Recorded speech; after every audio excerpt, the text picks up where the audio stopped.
Moving on to our items table view, because right now we have options to save things, but we don't see them whenever we choose our specific category. So we are going to write the code that every time we open specific category, it will load all the items under this category.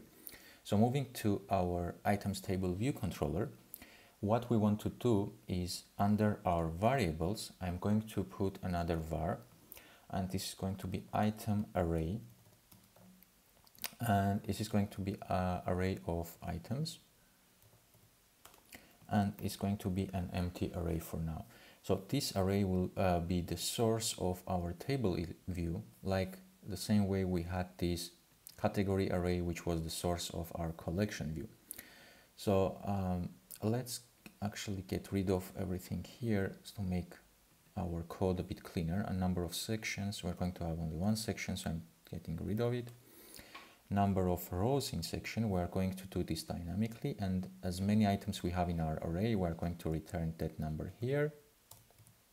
So say .count.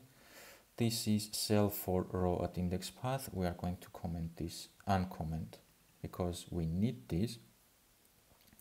And this already gives us the reuse identifier, and if I'm not mistaken, I'm calling it cell, but just let's double check before we crash our application. So select the table view cell, go to the inspector here, identifier, I didn't have anything, so call this cell, hit enter.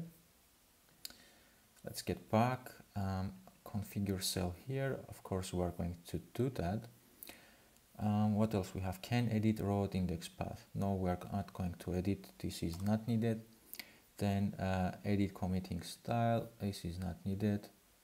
Move, not needed. Can move, not needed. So this we will just simply delete. So we have left with our initial navigation, and then we have our table view number of rows at index path and cell for item at index path. What I want to do before we begin is, right now when we have nothing in our table view, we have all these empty cells, and I want to get rid of them. And the way to do this is simply saying table view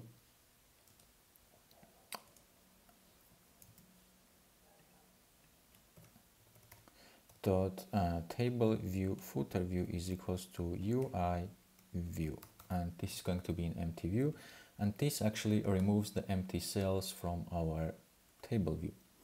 Another thing we want to do is, whenever we open this, we want to know in which category we have, so we want to set a title here. So I'm going to say self.title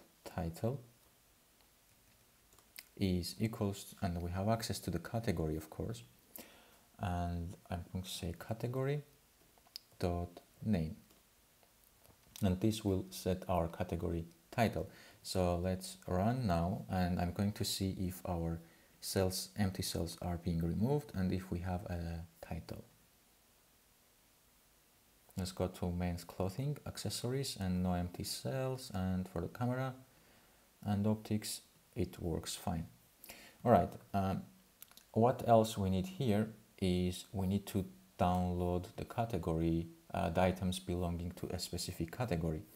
So let's go on top of view did load, mark view life cycle, and underneath my view did load, I want to put another function, view did appear, and again we call super.view did appear animated, and every time our view appears, I want to refresh my view, so I want to download every item belonging to the same category. But before we do that, we want to make sure that we have a category.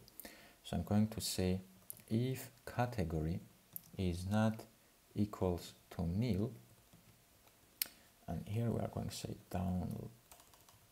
download categories, items. Okay, let's write this function. So I'm going to put it right after my navigation. Let's put another mark here and call this load items. and it's going to be a private func load items. Okay, so this function is going to load all the items, and instead here download items, I'm going to call this function load items. So every time we open our view, it's going to start loading our items. But if we jump to our items file under our model, you will see that currently we have no functions to load any items. So we need to write a function that will grab all the items under a specific category and return it to us so that we can use it in our load items function here. So in our next class, we are going to focus on our item model, and we're going to write loading items the same way that we did with our categories. We are downloading them from Firebase.